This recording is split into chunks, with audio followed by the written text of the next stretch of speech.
I've got a question. How long do you think we humans have? How long does the human race have? Ooh. Um, Oh, wow. I don't exactly know, but it might be soon. I have no clue. No. I hope I give me at least 50 more years. I think there's infinite amount of time. Infinite. It's infinite, yeah. I give us a million years. Being kind, I would say probably about 10 years. 10, 12 years. Thousands of years. 47 years, 3 months, 5 days. It's approximate. We're kind of like cockroaches on the planet. No matter how much damage we'll do, enough of us will survive to procreate and keep it going. Unless we can get to another planet, but then we're just gonna fuck it up like we did Earth. Well, I think that we will be here for a long time, but we will change. We're going to turn back into apes.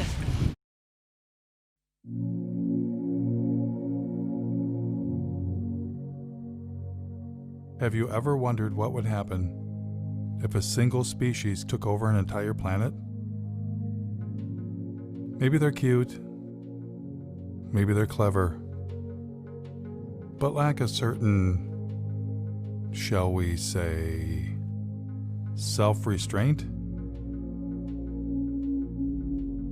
What if they go too far? What if they go way, way, way, way, way too far? How would they know when it's their time to go?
Due to our release through factories and automobiles every year of more than 6 billion tons of carbon dioxide, our atmosphere seems to be getting warmer. This is bad? Well, it's been calculated a few degrees rise in the Earth's temperature would melt the polar ice caps.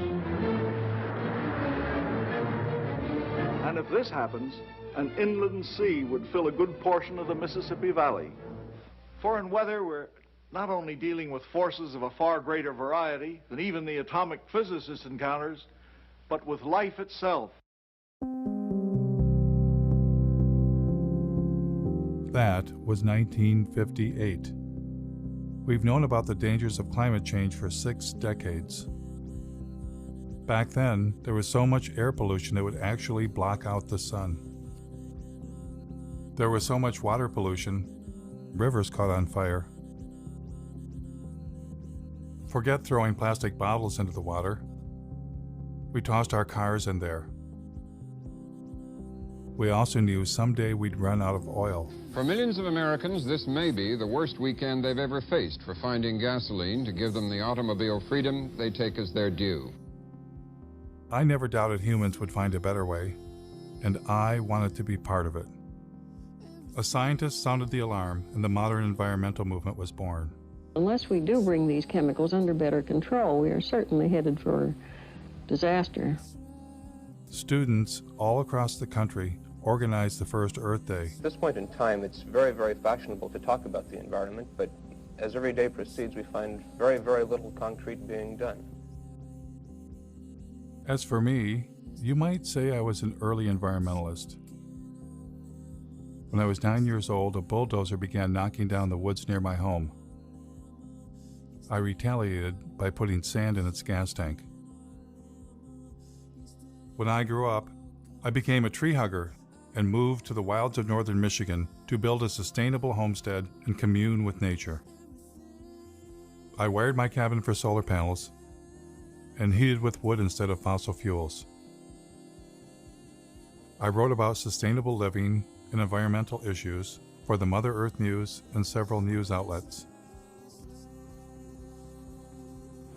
I traveled the country documenting invasive species, ecosystem collapse, and species threatened with extinction. I covered protests against destroying mountains for coal, and was once even confronted by the BP police.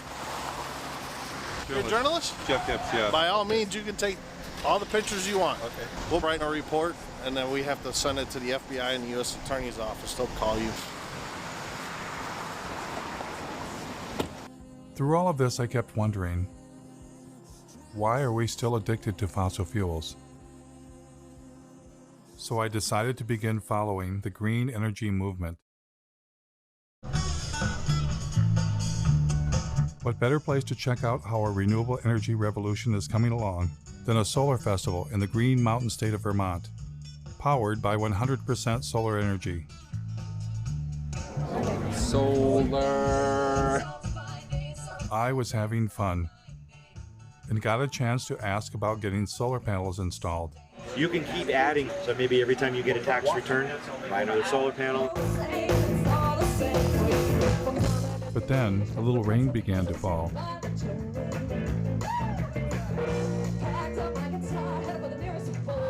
My cameraman noticed some commotion behind the stage. Did you guys set up here? This is our bio diesel generators in case we lose the power from Oh, so the festivals run off solar energy primarily? Primarily. We do need to bring some of this stuff in just because we want to make sure we have enough power to not kill our fancy toys that we have lighting the stage. But the biofuel generator wasn't enough, so they wound up plugging into the electrical grid that we all use. The other inverter operating, it's actually pulling power in from the grid, charging the batteries. It's running backwards from the way we originally intended to do it, but... That was disappointing. But after all, it had been raining. Maybe next time things would go better.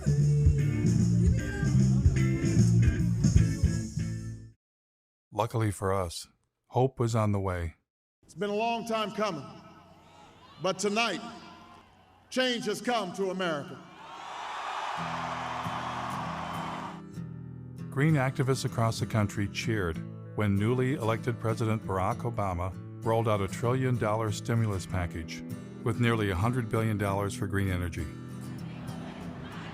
Green was finally ramping up, and everyone wanted to be part of it. President Obama brought in environmental activist Van Jones from the Apollo Alliance with shovel-ready projects. They've got to put up tens of thousands of wind farms. They've got to put up millions of solar panels. Former Vice President Al Gore, who had a few years earlier released an Oscar-winning film, shared his ideas with the president.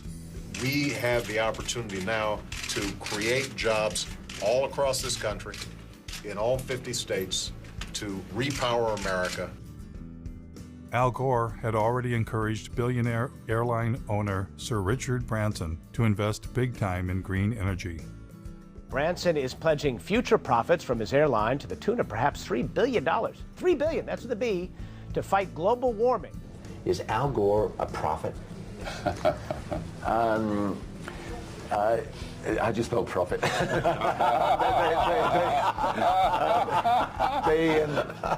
Investors came forward. Investor Vinod Khosla, known as the father of the clean tech revolution, has poured over $1 billion of his own money into some 50 energy startups. Major banks were eager to get involved. By 2020, we think renewables will require $395 billion on an annual basis.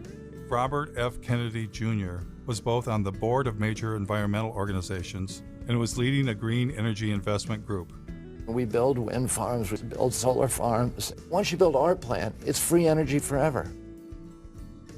The Sierra Club received $50 million from billionaire and former New York City Mayor Michael Bloomberg. Their mission, fight coal and promote clean energy. So with the mayor's gift, here's what will happen. We'll have a large and aggressive presence in 46 states. It's time for America to find a new energy path, one that takes us beyond coal.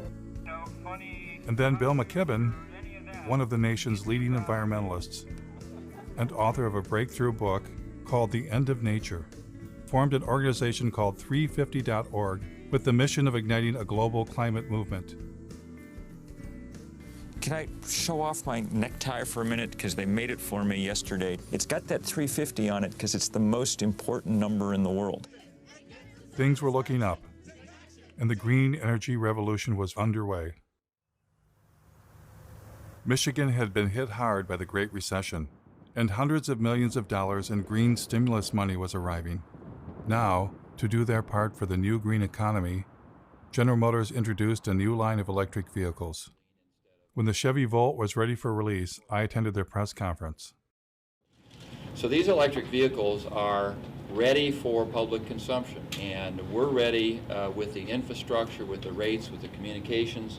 I am extremely grateful to be here today, and in fact this is a chance for me to say thank you more formally. The Chevy Volt is upstairs. We'll be able to take a look at it. We've got about 1,000 photos. Yeah. Is it plug?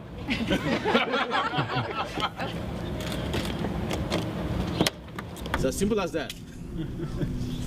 The batteries are in the trunk? No, the battery in this particular design is a T-shape right down the center and across the back seat area. Because everybody thought we killed the electric vehicle. No, we didn't. It's alive and well. So what's charging the batteries right now? What's the source of Well, electricity? here, it's coming from the building. I mean, is it, what's our mix of power? Oh, actually, Lansing feeds the building. What's that? Lansing feeds power to the building. So I don't know. They're, I bet you they're a bit of coal. Well, they're heavy on natural gas, aren't they? right now the car's charging off of your grid? Right. It would be charging off our grid, which is about 95% coal. How long do you think it'll be before there's a solar and wind powered grid? Oh, golly. To suggest that all of the power used for these cars will be generated from wind and solar in the very near future would not be correct. In fact, we're talking about charging these up at night, so there won't be any solar at that time. So we're down to wind, and very often at night the wind does fall off. So I don't think coal is bad. The what? A big battle. Mountaintop removal. Oh, yeah. Yeah. It's got lovely BTUs. It's got lovely Very energy dense, value. isn't it? Yeah. How do you burn it more cleanly? I mean, do you see natural gas getting bashed? we will be delivering power based on natural gas very shortly. And even with that mix, we intend to use biofuels if we can. You got any support? Oh, the environmental groups are extremely supportive. We did install the state's largest solar array at my company, the Board of Water and Light. It's just down the street from here, a few miles, if you want to take a look at it. What outfit are you with? New World Media. We're doing a segment on the renewable energy. Oh, excuse me, I gotta go for a second, but thanks.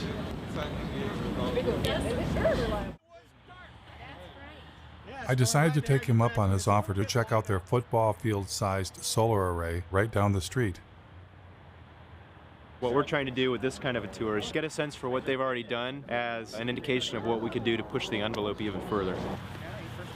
We took a hard look at wind and determined that, around here there's not any real good wind coming through all the time. That's what we liked about solar. You would get the power when you most needed it.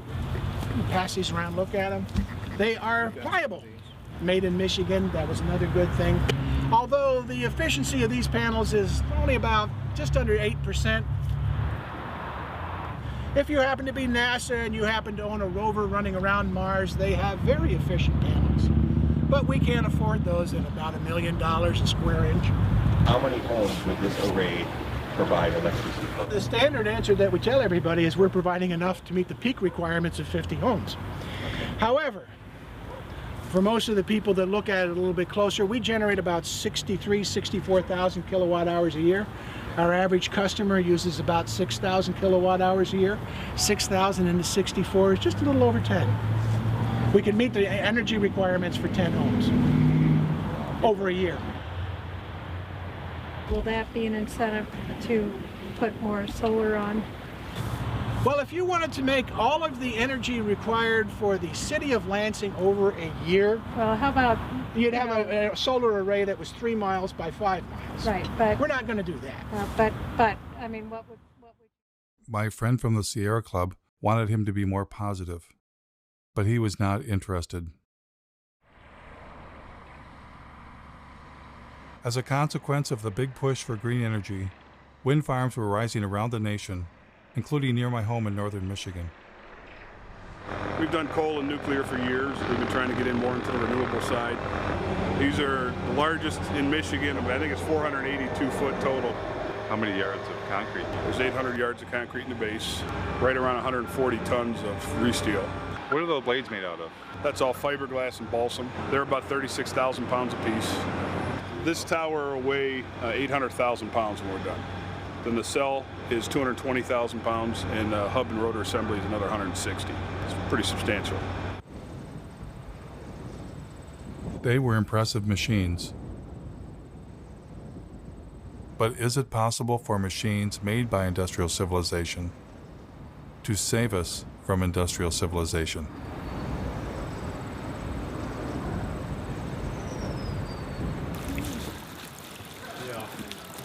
In environmental leader Bill McKibben's home state of Vermont, the Green Mountain State, a site was being cleared for the installation of wind turbines. A group of citizens was concerned about how the construction might affect the mountains they love. I joined them for a tour. It's going to be 21 turbines. 21. Yeah. On this project. In this project. Yeah. The estimate was maybe there would be 3 full-time jobs. If the goal is to try to make Vermont the leader in climate change, I appreciate looking to the sky in the hopes that we can do that. But more importantly, I'm personally looking at the ground thinking this is not the kind of legacy I'd want to leave to my kids. When I was a kid, we'd go hiking in these woods. We would be able to drink from the waters down the hill here, and now you have to question that. And how long are these towers supposed to last? 20-something years. 20. I know. It's just. Oh, wait a minute. You're kidding me. It's a nanosecond. 20 years? Oh, it's a nanosecond in the time of energy. Does anybody consider that this is mountaintop removal for wind instead of coal?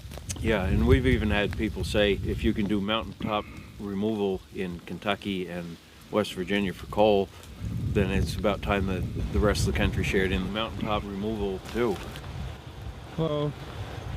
I think they're going to tell us to move back.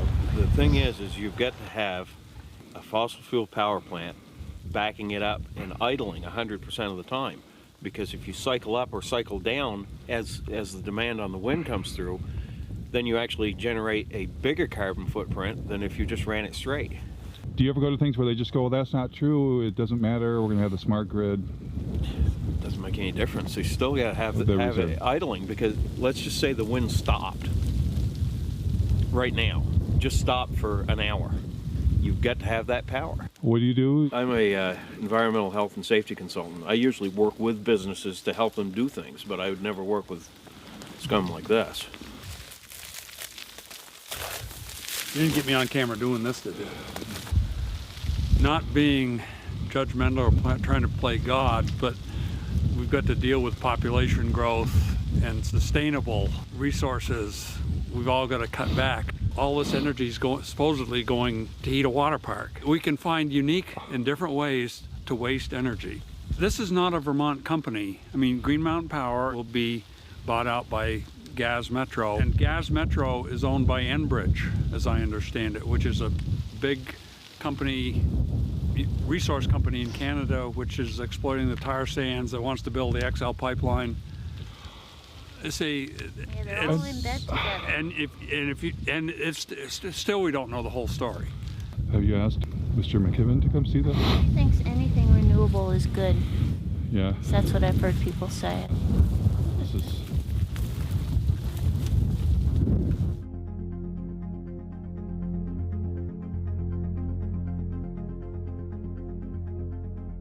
I'm in a strange position. I'm against our addiction to fossil fuels and have long been a fan of green energy. But everywhere I encountered green energy, it wasn't what it seemed. This is like a perpetual energy battery. And where do you get the hydrogen from? The hydrogen, hydrogen is sourced from any hydrocarbon material. So you can get it from natural gas, you can get it from any petroleum or oil-based product material. I read about a zoo that was said to be powered by elephant manure. But it turned out the elephants didn't even produce enough manure to heat the elephant barn. That we don't even really make enough, and what we have elephant-wise, to even do that. We would need a lot more. More elephants. Yep, more elephants, more manure. Ethanol plants also seem to have a secret ingredient. This is the most productive farmland in the world, and we're not that far west of the biggest coal mines in the world as well. So bring the two together and get an ethanol plant. Great. So ethanol was reliant on two things: a giant fossil fuel-based industrial agricultural system to produce corn, and even more fossil fuels in the form of coal. All of this in the attempt to replace fossil fuels? It was enough to make my head explode. I was getting the uneasy feeling that green energy was not going to save us. And I wasn't the only one. I've counted something like 25 different alternative energy options. So surely among all of those, there are enough sources of energy to keep us living basically the way we are in perpetuity. That's not the reality. You know, we're getting, in some cases, no energy from these potential options. Richard York of the University of Oregon published a study in the journal Nature in which he posed the question, do non-fossil energy sources actually replace fossil fuels? Well, we implicitly assume often the substitute pushes out the thing you wanted to substitute for. What you find is nations that add non-fossil energy sources do not seem to see a particular suppression of fossil fuels. That's pretty mind-blowing. We've got billions of dollars being spent, and green energy is not even replacing fossil fuels? They don't even know that that's a question, yes. The story that we're in right now is, okay, we're in ecological hot water, but there are technological fixes. And if we're just creative enough, if we're just ingenious enough, and if we just work hard enough, we will triumph. Seeking technological fixes one after another is simply going to lead us to another level of catastrophe sooner rather than later. We want to believe that these things are going to be available for us. So if we get a little worried and somebody comes up with a new thingy and promises that, you know, this will do it for us, we want to believe.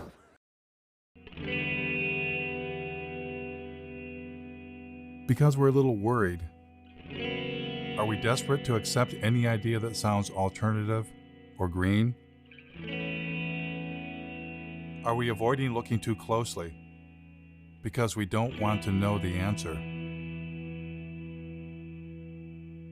Ozzie Zenner, a visiting scholar at UC Berkeley and Northwestern University, was asking some of the same questions.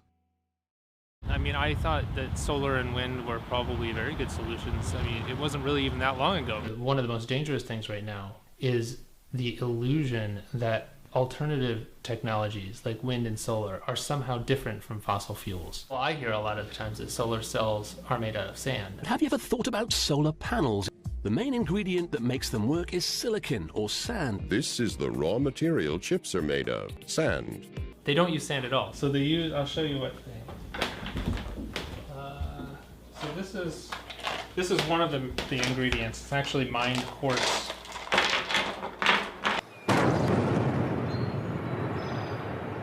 Spruce Pine, North Carolina, regarded as the finest source of high-purity quartz in the world for semiconductor, solar, and communication applications.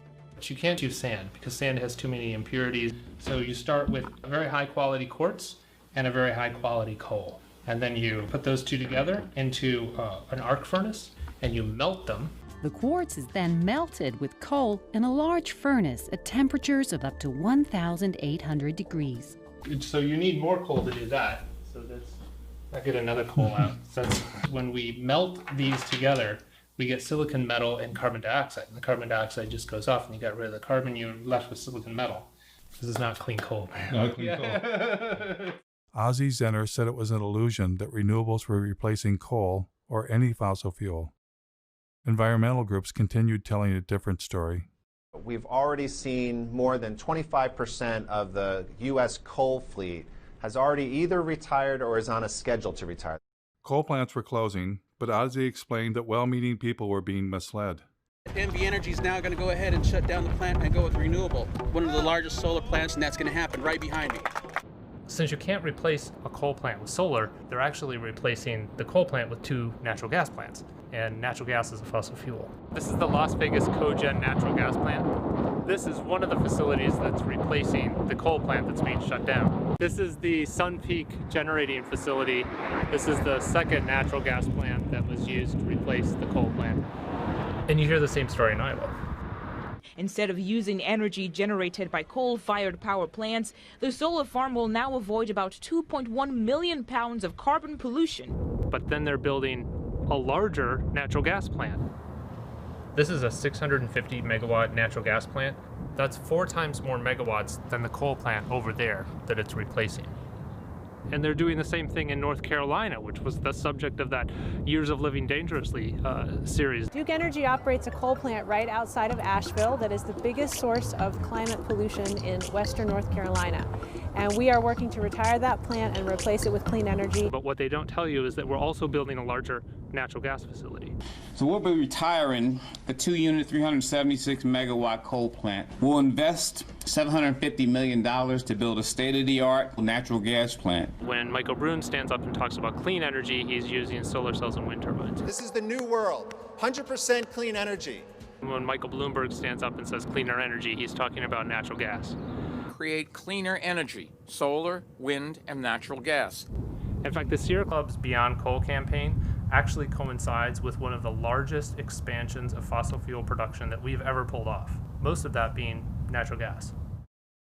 Ozzy's assertion that renewables were not replacing fossil fuels, if true, would upend all of our assumptions about green energy and what was going to save us.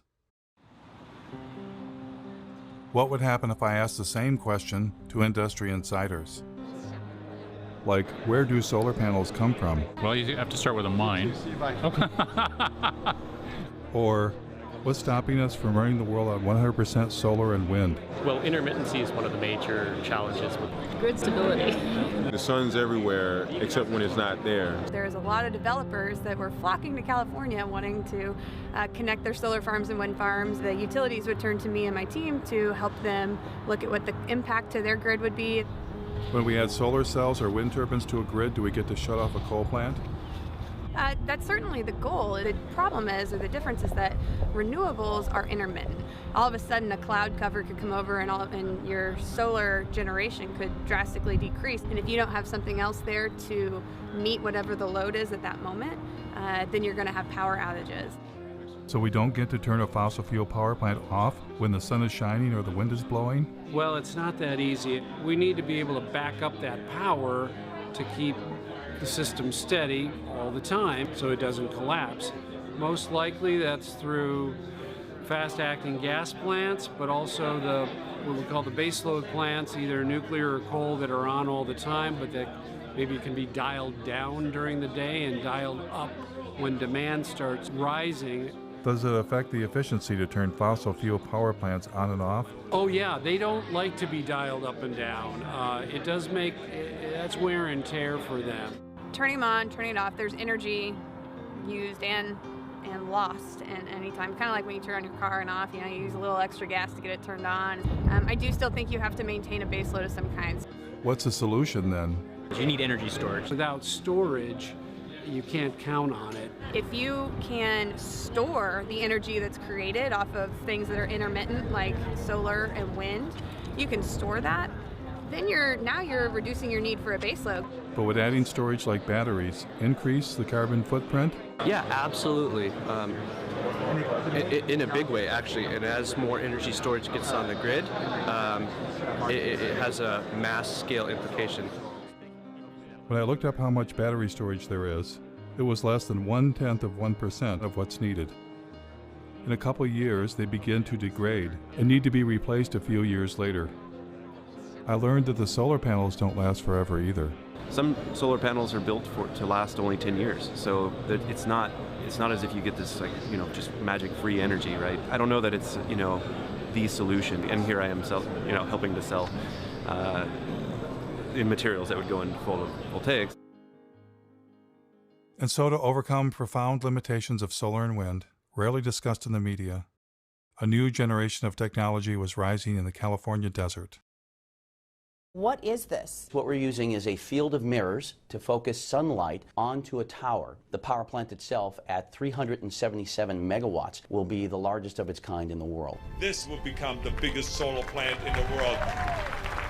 There's some people that look out in the desert and they see miles and miles of emptiness. I see miles and miles of a gold mine. But this next generation had a fossil fuel secret too.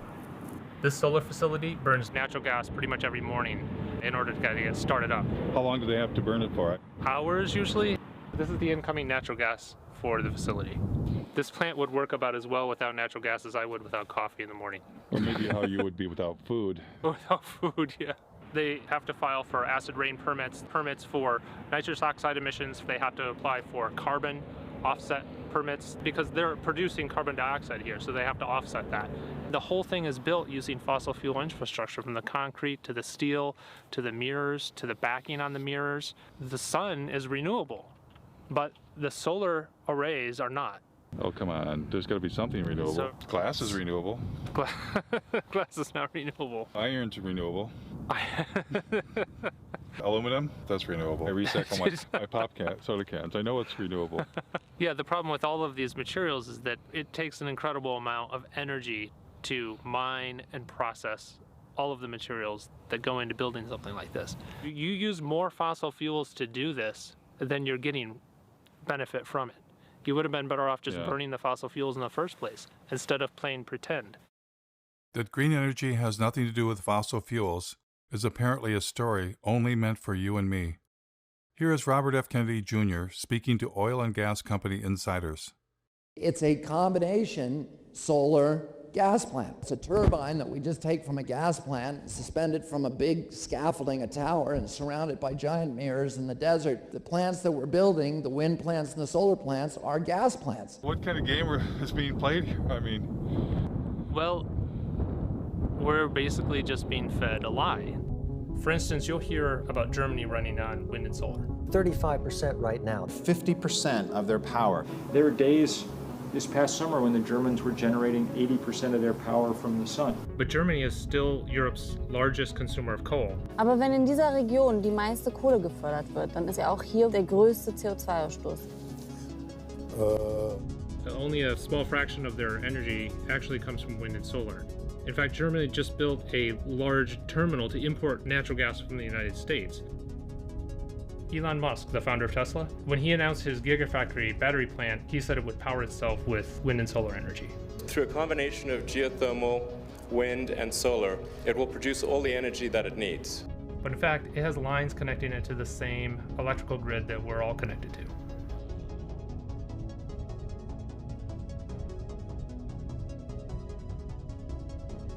Electric cars, wind turbines, and solar panels use rare earth metals. And in fact, the rare earth mine is right up the street from here. In mining these deep deposits, about 90% of what they pull up out of the ground contains uranium, thorium, and low level of other radionuclides. Radioactive waste that has to be disposed of somehow. They kind of turn into a paste and spread it over the desert floor. Well, that's good for the desert, right? Yeah, the desert loves that. Tesla's electric cars are built with aluminum, which uses 8 times more energy to manufacture than steel. They use lithium, which also rely on toxic mining. And even more graphite, which is one of the rarest forms of carbon. In fact, the investors wanted to open several new graphite mines after Tesla announced the Gigafactory. Apple claims to be 100% renewable. We never stop thinking about what's best for the planet. We now run Apple on 100% renewable energy. All of our facilities worldwide. And they did chop down a forest to put up solar panels near their North Carolina plant. But they didn't disconnect from the grid, and they can't. Duke says energy-hungry companies like Apple can never go entirely off the grid. They're still hooked up to our grid. Despite all of the claims, I haven't found a single entity anywhere in the world that's running on 100% solar and wind alone. It turns out, you don't just need fossil fuels to run a place like Ivanpah. You need the devil himself. Or in this case, themselves. All of the mirrors that you see there are built by the Koch brothers, Guardian Glass Industry, a company that they control. Koch Carbon creates a lot of the inputs that are used to create the cement and the concrete and the steel. And not only that, they build the plants that builds polysilicon for solar cells. They have actually their own solar line called Solar Molex. From every step of the process, the Koch brothers are there.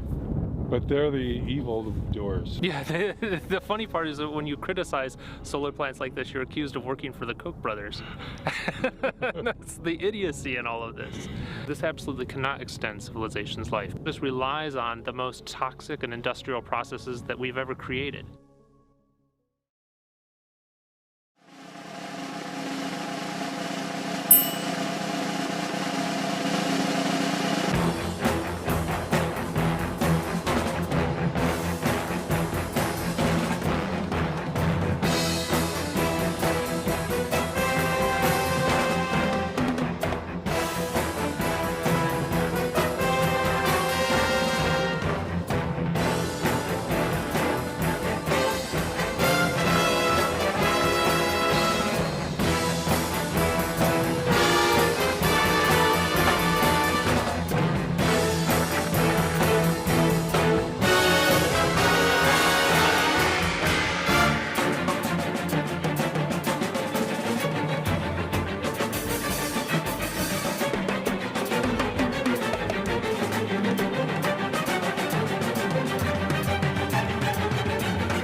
The beauty of a solar facility, and particularly this technology, is that it is so environmentally benign.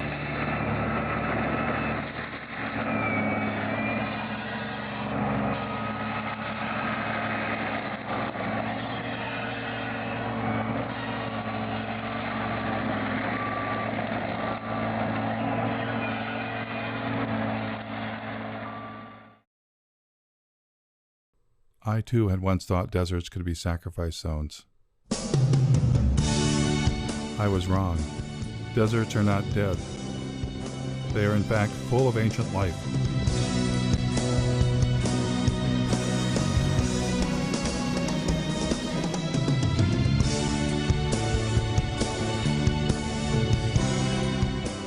In the desert, the Joshua tree stands, waiting, waiting for the giant ground sloths and the mammoths that shall never return. The Joshua tree depended on the giant mammals to reach up high and eat their seeds, and thus disperse the Joshua tree. But now, stranded in time and space, the Joshua tree awaits a new fate, to be sacrificed in the name of progress. Joshua trees are torn down to make way for solar projects. 23ABC's Cassie Carlisle travels to the Mojave Desert to talk to neighbors. They're not your usual tree, more like something from fiction, but these Joshuas are causing quite an uproar. No, it makes me sick. They're clearing them off, killing them real quick, and now they're grinding them up, getting rid of all the evidence.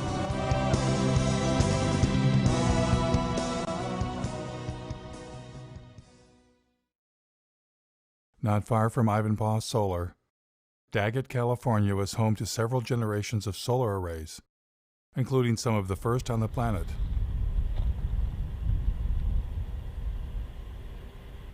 Ozzy and I thought we would take a trip to see where it all began.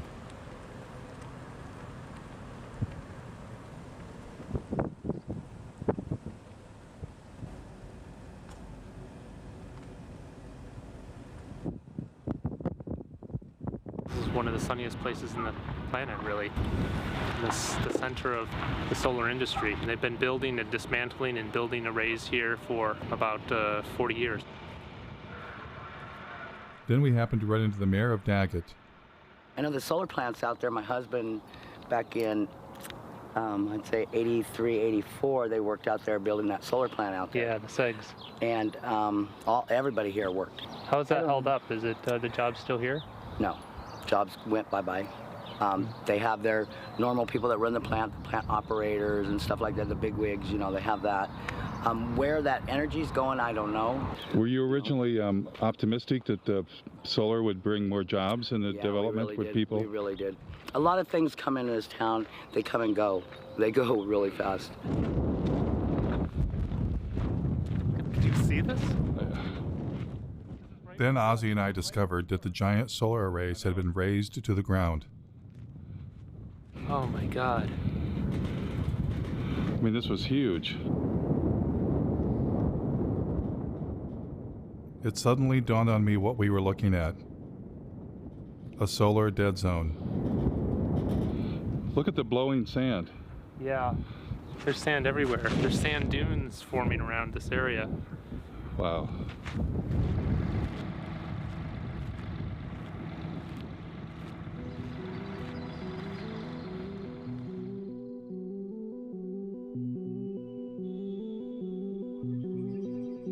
So after all the mining, the fossil fuels, the toxins, the environmental destruction, here's what happens next.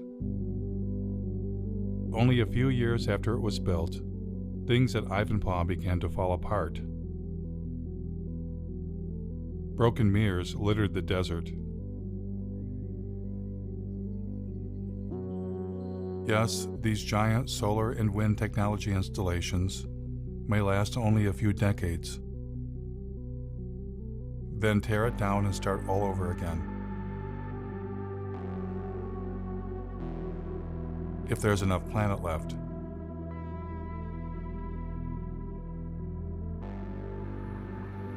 It was becoming clear that what we have been calling green, renewable energy and industrial civilization are one and the same. Desperate measures not to save the planet, but to save our way of life. Desperate measures rather than face the reality.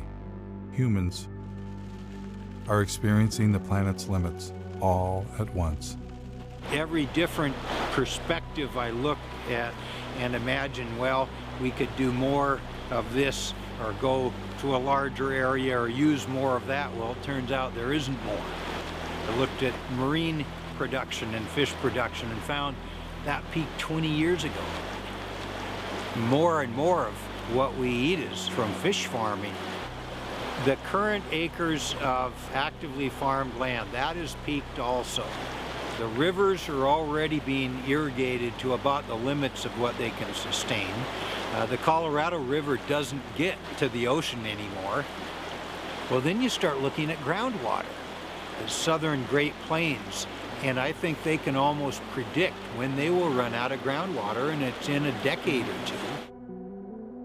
A human vulnerability at the global scale, that any one of them we could maybe compartmentalize, but we're seeing them propagating across topic after topic of society and the Earth system.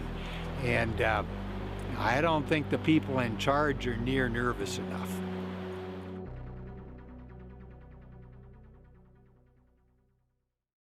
Though each of them takes climate change seriously, every expert I talked to wanted to bring my attention to the same underlying problem. There are too many human beings using too much too fast. As a global community, we really have got to start dealing with the issue of population. Population growth continues to be not the elephant, the herd of elephants in the room. Can a single species that's come to dominate an entire planet be smart enough to voluntarily limit its own presence? Is there any precedence for that in nature? Wow. We have to have our abilities to consume reined in, because we're not good at reining them in if there are seemingly unrestrained resources. Species hit the population wall a lot and then they crash. I mean, that's a common story in biology. If that happens to us, in a way, it's the natural order of things. And I don't think we're going to find a way out of this one. I don't. As a scientist, what leads you to that conclusion? Well, because right now, a large percentage of that number is supported by industrial agriculture, which is heavily subsidized by oil, and it's not sustainable. And, you know, and there's no going back. Without seeing some sort of major die-off in population, there's no turning back. What's the thing that nobody ever asked you that you wanted? Nobody's ever asked me if I'm scared. Yeah. And I am. I actually am scared. I lose sleep over all of this.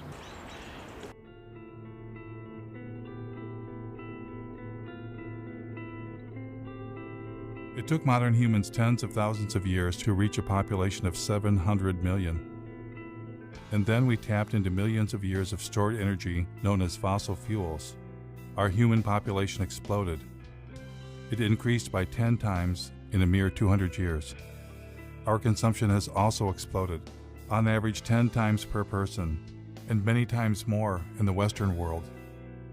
You put the two together, the result is a total human impact 100 times greater than only 200 years ago. And that is the most terrifying realization I have ever had. We humans are poised for a fall from an unimaginable height. Not because of one thing, not climate change alone, but all the human-caused changes the planet is suffering from. So why are bankers, industrialists, and environmental leaders only focused on the narrow solution of green technology? Is it the profit motive? And why, for most of my life, have I fallen for the illusion green energy would save us?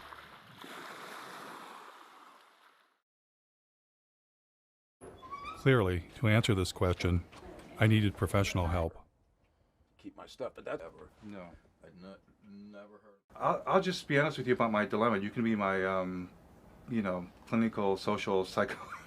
It's like the right has religion, and they have a belief in infinite fossil fuels. Our side says, oh, it's going to be okay. We're going to have solar panels. We're going to have wind towers. As soon as I heard you talk about our denial of death, I'm like, could that be it? Could it be that we can't face our own mortality? Could we have a religion that we're unaware of? Absolutely. I think you've hit the proverbial nail on the head. What just differentiates people from all other forms of life is that, we're not only here, but that we know that we're here. If you know that you're here, then you recognize even dimly that you'll not be here someday. And on top of that, we don't like that we're animals. So we don't like that we're going to die someday. And we don't like that you could walk outside and get hit by a fucking meteor. What human beings did back in yesteryear is to envelop ourselves in culturally constructed belief systems. You know, call them cultures, call them worldviews, schemes of things, whatever you call them. Every human community has them. Every culture has an account of the origin of the universe. Every culture has a prescription for how you're supposed to behave while you're here. And every culture offers its denizens hope of immortality, either literally or symbolically. Then the question is, well, what happens when you bump into people who don't share those beliefs? Whether you know it or not, whether you like it or not, that's undermining the confidence with which you subscribe to your own views and exposing you to the very anxiety that those beliefs were constructed to eradicate in the first place.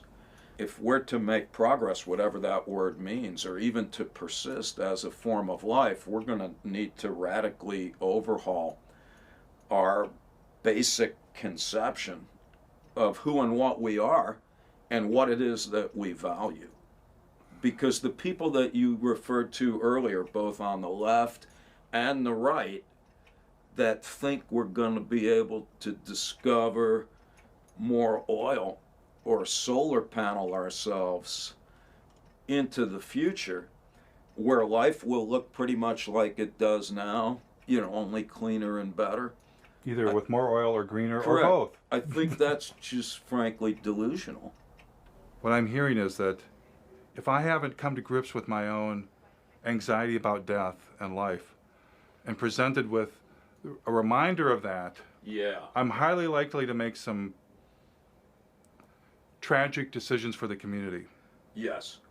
The only solution in principle is, you know, as Albert Camus put it, he said there's only one liberty: to come to terms with death. Thereafter, anything is possible. I find that downright inspiring.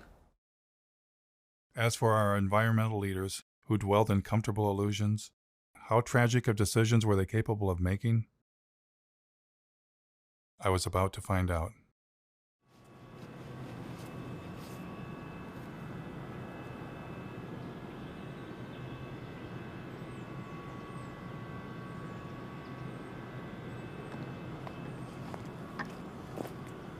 They claim they're just using forest residues, but actually a great deal of what the McNeil facility and lots of biomass facilities burn is whole trees. And as you can see by this pile that's stacked right outside of the facility, these are trees.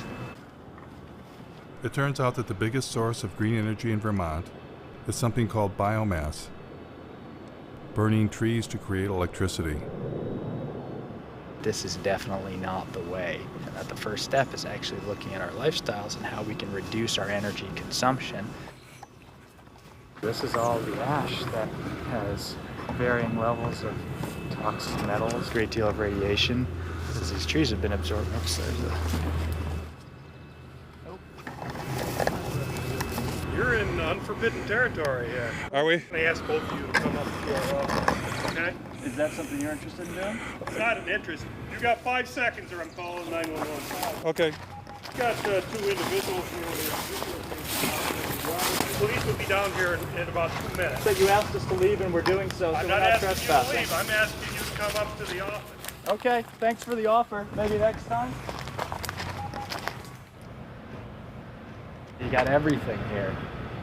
So you have the #1 polluter in the state that people think emits magical fairy dust from the smokestack. The reality is what you have is a facility that burns 400,000 green tons a year of trees. Now, this facility burns 30 cords of wood per hour. That's a hell of a lot of wood. And on top of that, it actually burns natural gas as well. And to think you would have to have 10 of these to replace one average coal-fired power plant. You know, it's just not going to work. It's just nuts. It takes a great deal of fossil fuels to cut down all of these trees, to truck them in, to use the big machinery to dump the wood chips everywhere. So the idea that somehow this is not anything to do with fossil fuels just doesn't even make any sense. It couldn't happen without fossil fuels, in fact. How did the environmental groups get pulled into this? Obviously, the main factor is delusion. A lot of these environmental groups have been saying that all we have to do is, for instance, switch our fossil fuel economy over to a few solar panels and windmills, and we can continue living life, as normal. Some of the environmental groups have been for years touting facilities like this, saying that, number one, it's carbon neutral, that this will actually help us fend off climate change because there are no CO2 emissions. It actually emits over 400,000 tons per year of carbon dioxide. Oh, but once we cut them, they'll grow back. They'll grow back over a period of decades to centuries. But if we cut every tree in the United States, it would be able to power the country for a year, and then what happens when, the trees are gone?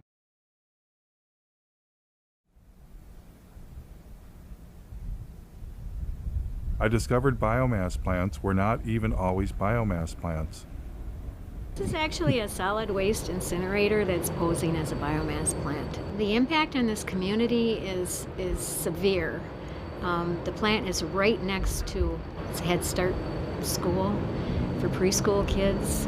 There is Green Hill Manor, and that's an assisted living senior residence. And there's also a Catholic elementary school right next door. How do you know they're polluting? Can you see it We ever? can see it. The snow at the elementary school and at the preschool is covered with black, some kind of black soot. We just had it analyzed, and it came back as mostly tire chips. They have to add tire-derived fuel to raise the temperature of the fire, because anybody who's tried to burn green wood or wet wood knows that it doesn't burn very well. But this biomass plant had yet another surprise. They admit that they burn 20.1 tons per hour of creosote-treated railroad ties. Besides that, they are allowed to burn 500 pounds per hour of PCP-treated railroad ties. These are shipped in from Canada. It's not green, it's not renewable, it's not carbon neutral, it's not anything that they claim it to be. Yet, they got $11.5 million grant because it was classified as renewable. The plant owner told us that they were having trouble getting enough wood chips. And he even asked us if we had any scrap wood where we lived, would we call the plant and let them know so they could come up and pick it up. We're not talking about some old industrial site. We're next to one of the most beautiful places in the world. We are next to Lake Superior. This is Keweenaw Bay. This is actually Lance Bay. It's part of Keweenaw Bay. It's Lake Superior, our lake. So it's a very sacred place to many people.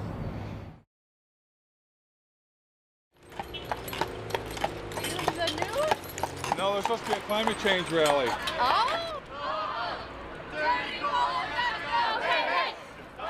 Michigan State University students, inspired by 350.org, were holding a rally for the clean energy future they'd been promised.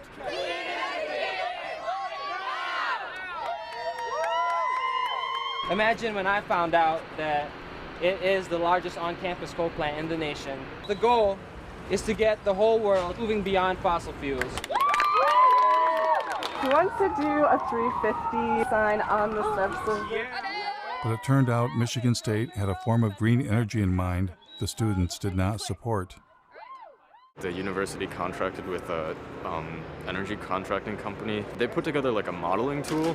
First 2 or 3 months that the steering committee was using this modeling tool, it didn't even contain data for wind or solar. So there was... Adam told me they were planning on substituting coal burning with biomass burning. The permit that is currently being considered by the state is a permit for 24,000 tons of biomass per year. And the plan is to do that in all four boilers. Unfortunately, the steering committee considers biomass renewable at the moment, which we're not happy with. Michigan State wasn't the only university to go green. I'm happy to announce that Carolina will be going beyond coal in the next decade. Now, as we begin to wean ourselves on coal, we're about to try another alternative energy source, biomass. And who is here to help the University of North Carolina switch from burning coal to burning trees? So it is a great pleasure to be here today to celebrate the remarkable step that the university is taking to say we're going to do our part. A remarkable step indeed. We're to do our part by getting out of bed with coal companies and into bed with logging companies? Where did the idea of colleges going green by burning trees come from anyway? A little college called Middlebury in the heart of Vermont. Welcome to the celebration of the opening of Middlebury's new biomass gasification system. It's now my great pleasure to introduce this afternoon's speaker, Bill McKibben. What powers a learning community? And as of this afternoon, the easy answer to that is wood chips.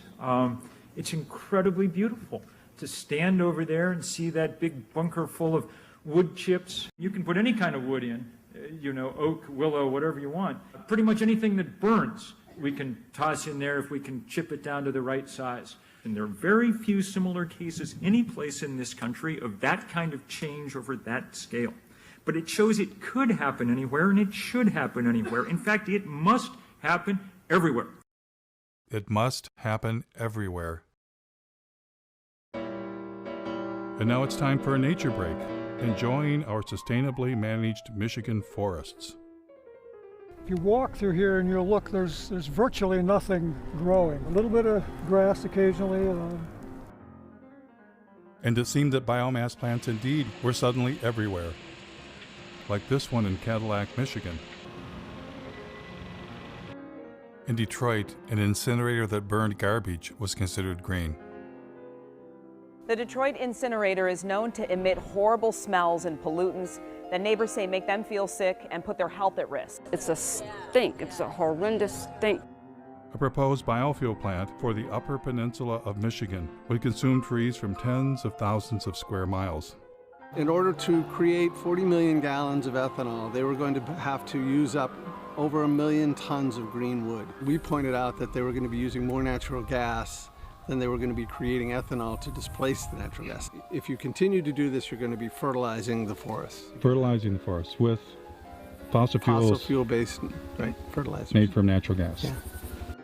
Then came a ballot proposal backed by Bill McKibben and nearly every major environmental group, requiring Michigan to get 25% of its electricity from renewable sources by the year 2025. This year, Michigan voters have a choice. Keep burning dirty coal and oil, or move Michigan to clean, renewable energy like wind and solar. Vote yes on Proposal 3. Surprisingly, Proposal 3, also known as 25 by 25, was the brainchild of an organization that was 100% biofuels and biomass. Allowing America's farms, ranches, and forest lands to be active participants in contributing to America's energy future. These are the biomass and biofuel plants across the U.S.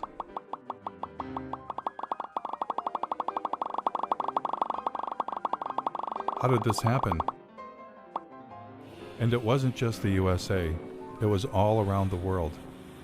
Wood chips, which is just a euphemism for trees, are being exported to Europe from America, British Columbia, Brazil, and Indonesia, wherever they can get them from. Biomass, especially when you add in biofuels, is by far the largest portion of green energy around the world, even in Germany, source of the solar miracle. But maybe I was missing something. Maybe I had it all wrong. I decided to ask people protesting fossil fuels how they felt about biomass and biofuels as green energy. Would you say we don't need to do biofuels, food, and forest for energy? No, definitely not. Of course not. Of course not. Burning biomass, any kind of combustion is something we just need to move away from. The more trees we have, the better. A lot of that didn't grow overnight. If we cut it down, we don't know the impact of that. You're here as an oak tree, fight a chainsaw, that wouldn't be saving the planet. No, it's a painful way to go. I can tell you that right now. It'd take you a while to regrow. Yeah, oh yeah. It wouldn't be me, it would be like an offspring, you know? With so many people doing it on such a massive scale, all of a sudden at once, like, that's pretty serious. No, I think we should not be burning trees. No. Why would we cut down trees? We shouldn't replace one terrible way of getting energy with another terrible way of getting energy. Exactly. Clearly, most citizens are opposed to biomass and biofuels. But what about environmental leaders? At times, they have promoted biomass, but other times, they sound like they are against biomass. Like this Sierra Club policy, we are deeply concerned about the implications of wood to energy for native forests. Or this statement signed on by 75 environmental groups, burning forests for energy will destroy one of our best defenses against climate change. But then again, their language leaves loopholes that enable biomass. The NRDC says you must use the right types of biomass. The Dogwood Alliance says maybe small biomass plants are okay. And the Sierra Club flat out states biomass can be sustainable. Which side are they really on? I thought for sure with the camera rolling, environmental leaders would speak for the trees.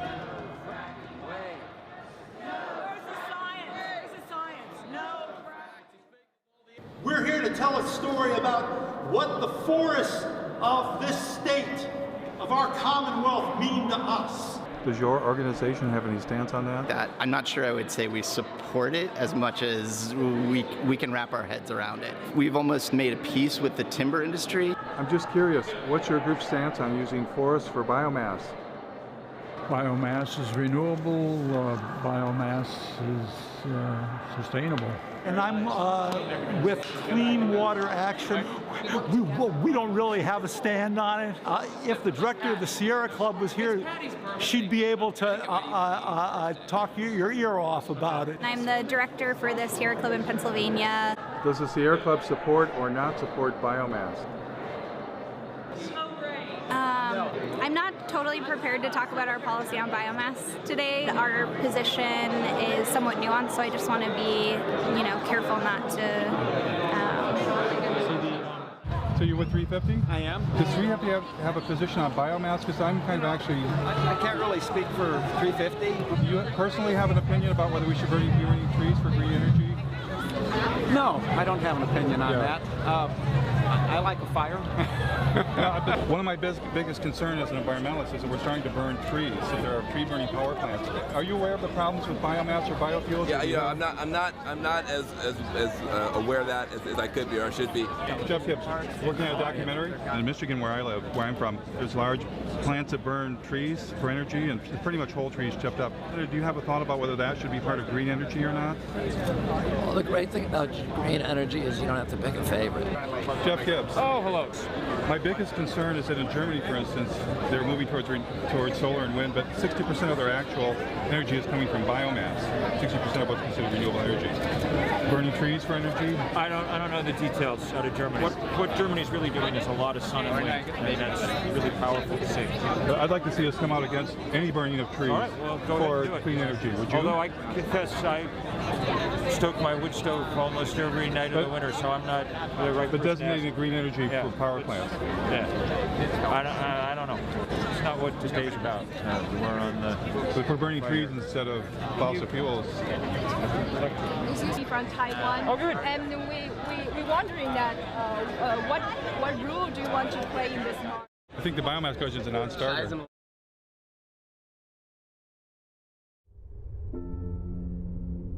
I found only one environmental leader willing to reject biomass and biofuels. So we are talking of the old oil economy trying to maintain itself now through another raw material, the green planet. The only reason corn and soya is being planted for biofuel in this country is the subsidies make it profitable.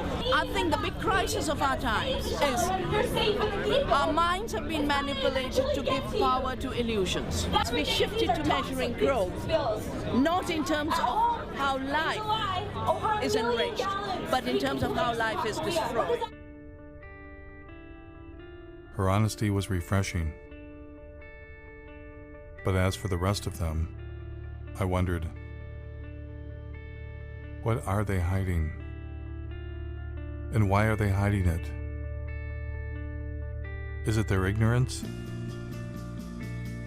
Or is it something else? What if they themselves had become misguided? What if they've made some kind of deal they shouldn't have made and are leading us all off the cliff?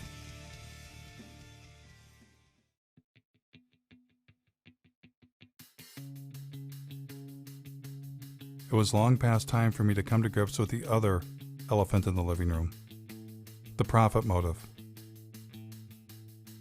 The only reason we've been force-fed the story climate change plus renewables equals we're saved is because billionaires, bankers, and corporations profit from it. And the reason we're not talking about overpopulation, consumption, and the suicide of economic growth is that would be bad for business, especially the cancerous form of capitalism that rules the world, now hiding under a cover of green. Today, Bloomberg Philanthropies is making, I'm happy to announce, a new investment of $30 million in the Beyond Coal campaign. We have more. I'm glad to say that more than a dozen additional funders have committed to match that $30 million. And who were these new partners? One of them was Jeremy Grantham, billionaire, world's leading timber investment advisor. They were not investing in trees to turn them into nature preserves, which might answer another riddle. Why is this name redacted on the Sierra Club's tax return? Would they be embarrassed to take $3 million from a man who made his living selling the forests of the world? Bloomberg bringing a timber investment billionaire to the party was no coincidence. Bloomberg sponsored a UN climate session to discuss ramping up biomass and biofuels around the world. Billionaires were in love with the idea of turning what was left of nature into green profits. Remember when Al Gore had gotten Richard Branson to invest billions into saving the planet? Richard Branson, founder of Virgin Atlantic, powered a Boeing 747 from London to Amsterdam on a coconut oil mixture to highlight the potential of this amazing oil as a clean energy biofuel. Branson had actually invested in biofuels. He was attempting to replace the jet fuel damaging the planet with biofuels that required the consumption of the living planet. And it was game on for the airline industry. Dozens of researchers from all over the Northwest gathered in Missoula the past 2 days to explore the idea of converting the region's massive reserves of wood into jet fuel, especially with the demand for aircraft fuel expected to grow by 1 billion gallons in the Northwest alone. United Airlines will buy a $30 million stake in biofuel company Fulcrum Bioenergy. The airline used 3.9 billion gallons of fuel last year. What technology was Silicon Valley billionaire Vinod Khosla hoping to profit from? Nature takes 1 million years to produce our crude oil. Kior can produce it in seconds. The company took over this old paper mill where logs are picked up by a giant claw, dropped into a shredder, and pulverized into wood chips. Clean gasoline. Green gasoline. There must be a downside. There is no downside. The bank that crashed the economy, ruined millions of lives, and has their tentacles on the levers of power. What would their favorite form of green energy be? One of the very interesting markets that we deal with is Brazil. It's unlike any other market in that today, alternative energy isn't really alternative energy. It's so much a part of the fabric of the society. The country began to utilize its vast resources of sugarcane to produce ethanol. There was a man from Goldman Sachs who was particularly in love with turning forests into profits. Has everybody got enough coffee? You might want to get some more. Meet David Blood, former CEO of asset management for Goldman Sachs.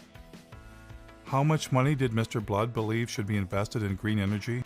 A natural alignment for something in the order of $40 to $50 trillion worth of capital.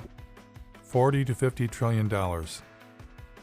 And who was going to help the man from Goldman Sachs? Help him raise that astronomical amount of money? A gentleman some of you may recognize and know, Bill McKibben. It's entirely dependent on what kind of political will we can muster. And if we do not get this done very fast, then we're not going to get it done. And so Bill McKibben went forth to generate the political will for trillions of dollars in green investments. Our next guest has been called our nation's leading environmentalist. And you are, in some sense, the grand poobah of the environmental movement. My guest tonight is on a global crusade. On a global crusade for what? Commit to divesting from fossil fuels. We can't justify investing our money in companies that are basically running Genesis backward. So when you divest from fossil fuels and invest in green funds, what are you investing in? I took a deep dive into Securities and Exchange Commission filings to find out. For instance, in the Green Century funds, recommended by 350.org and Bill McKibben, I found less than 1% solar and wind, and 99% things like mining,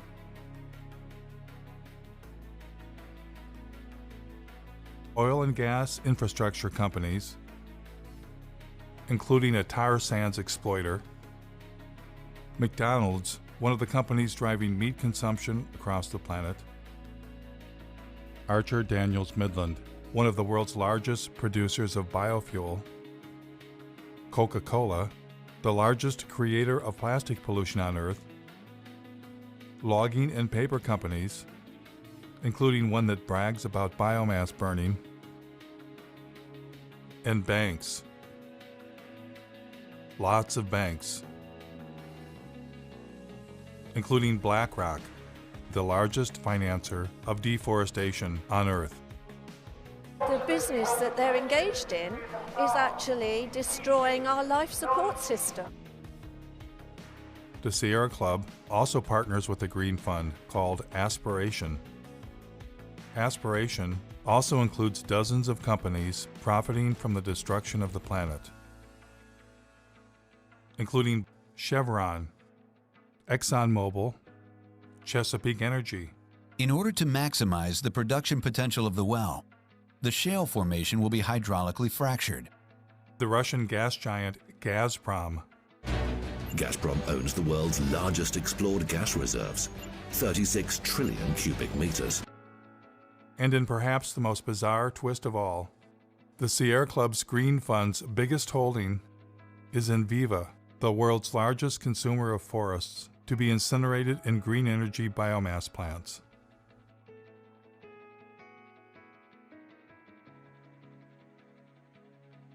Of course, one investment option is a green fund run by Bill McKibben's buddy, David Blood. And who was the chairman of this fund? Someone familiar. Use capitalism that gives incentives for people to do their best. Al Gore and David Blood partnered to form a company called Blood and Gore. No, scratch that. Generation Investment Management. And within this fund, Blood and Gore designated a special investment category, targeting $650 million of biomass and biofuels. Funny thing was, they partnered before Al Gore's film came out. Was that movie just about climate change? Or something else? On one side, we have gold bars. Don't they look good? I'd just like to have some of those gold bars. On the other side of the scales, the entire planet. If we do the right thing, then we're going to create a lot of wealth. And when it came time for Al Gore to choose between the entire planet and getting him some of them gold bars, what choice did he make? Here's Al Gore earning his keep by pretending to care about the rainforest while lobbying Congress on behalf of the sugarcane ethanol industry. Any comment on the Brazilian effort here with the issue of the possibility of expanding into that Amazon River basin with further deforestation to produce more ethanol out of sugarcane is a worry, and apparently you're not as concerned about that. No, I am. I simply forgot. What's been going on there is really very troubling. Nós somos humanos que apenas querem sobreviver. And with your permission, I'll show you a very quick example of it over a period of 25 years. The invasion of sugarcane monocultures in the region clashes with the indigenous people's right to land. These are images of a last-ditch attempt by the Guarani Kiowa to resist eviction. Important to note that the exploitation of the sugarcane growing areas in Brazil does not have to inevitably have the knock-on consequence of causing destruction in the Amazon. Sugarcane fields are burning. They're set alight before the harvest to eliminate the leaves and tops of the plant, which makes cutting more efficient.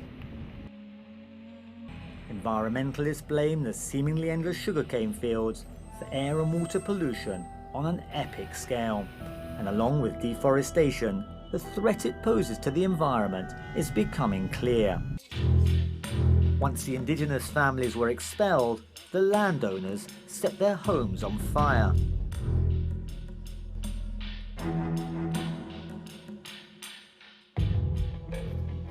Is there anything too terrible to qualify as green energy? Thank you very much, Secretary Mavis and the US Navy for once again inviting me to speak with you today. The Navy's work to help launch this new fuels industry is invaluable. The U.S. Navy has a special message this year. It is time to turn green. Joining the vessels is what the U.S. Navy calls its Great Green Fleet of warships powered by fuel from renewable sources like algae, grass, and animal fat. Animal fat.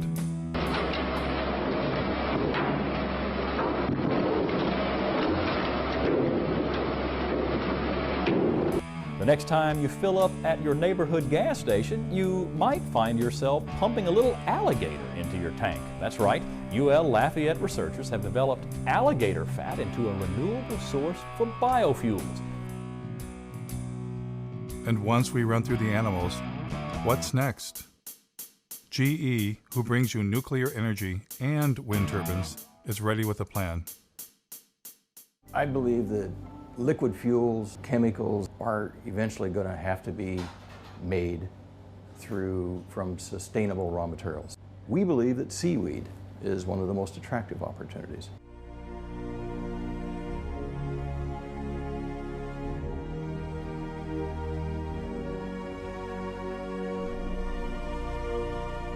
Better hurry. 1 year after it was filmed, the seaweed forest was dead.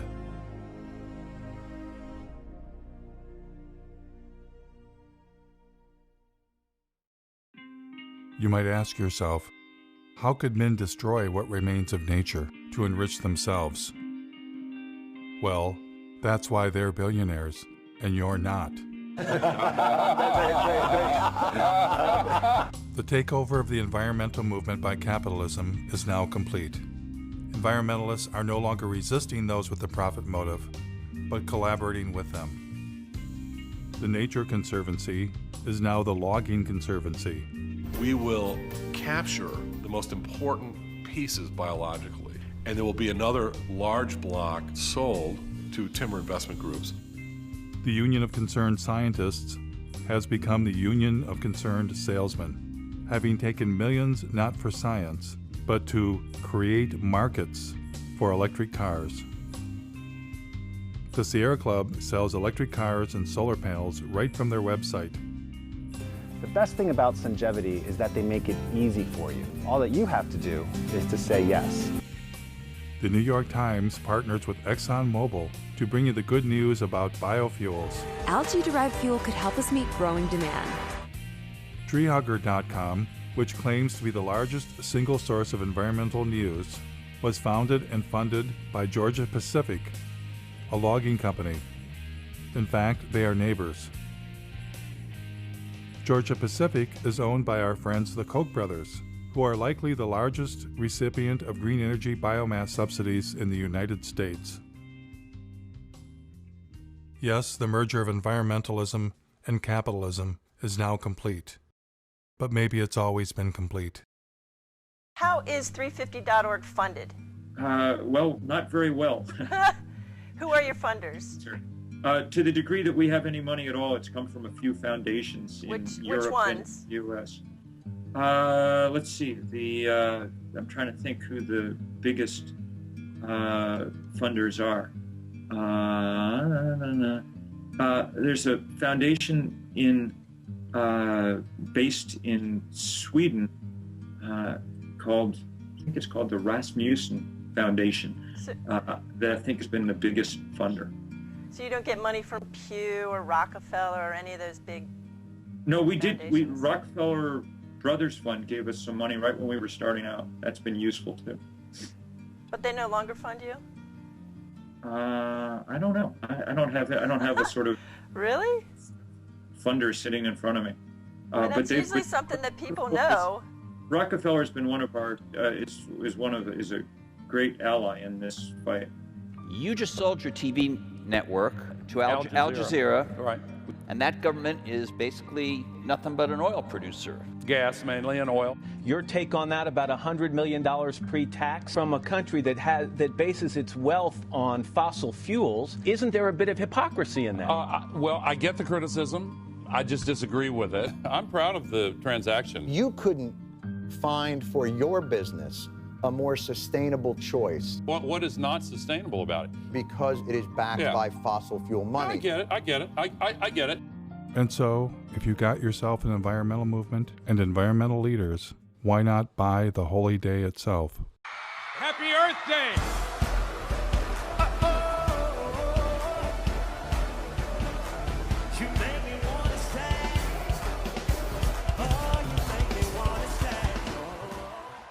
Now we are facing the greatest sets of issues that we've seen in my lifetime. It's time now for a new generation to jump up on the stage and create a habitable country, a habitable planet that we can all enjoy. Are you that generation? I need to thank Building Energy, which provided so much solar power to this that we've powered the entire event with solar energy. But when I went backstage to see what was really going on, you ain't running this whole thing on that, Jack. I can tell you that. The toaster is 1,200 watts. So that run right there could run a toaster. I found the installer. Hi. Are they running the festival on these solar panels? The concert is run by diesel generation system. They didn't ask us to energize the concert. Oh, okay. And we'd also like to thank our incredible corporate sponsors who've been behind the movement to end extreme poverty and tackle climate change since the very beginning. We want to thank Toyota, Citibank. We want to thank Caterpillar. We're standing at the construction site of the Dakota Access Pipeline. It looks like there are at least 3 bulldozers actually bulldozing the land. People have gone through the fence. The bulldozers are still going. And they're marching over the dirt mounds. Get the fuck out! Without these partners, it wouldn't be possible. Let's give them a round of applause, everyone.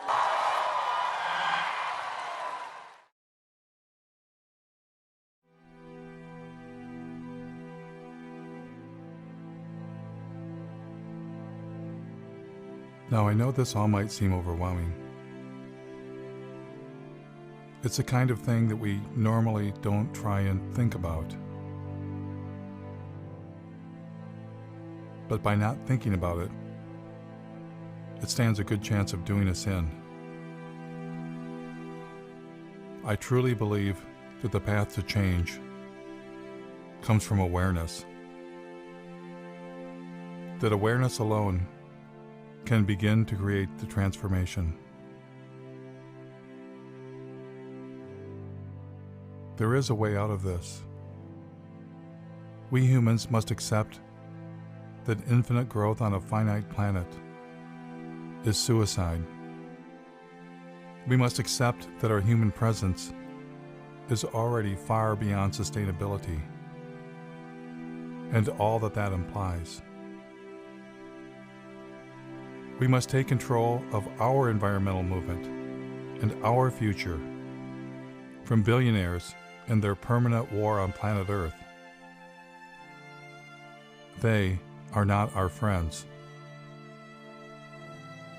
Less must be the new more. And instead of climate change, we must at long last accept that it's not the carbon dioxide molecule destroying the planet. It's us. It's not one thing, but everything we humans are doing. A human-caused apocalypse.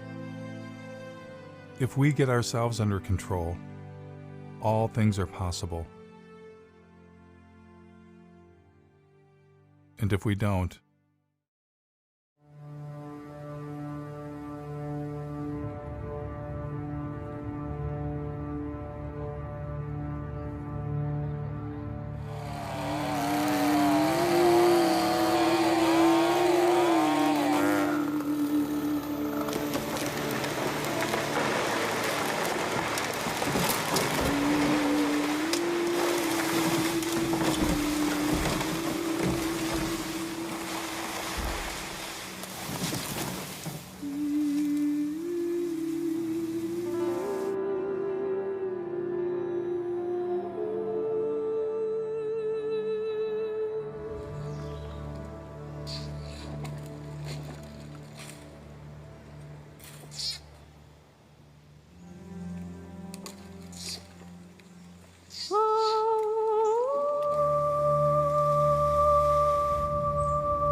Yeah.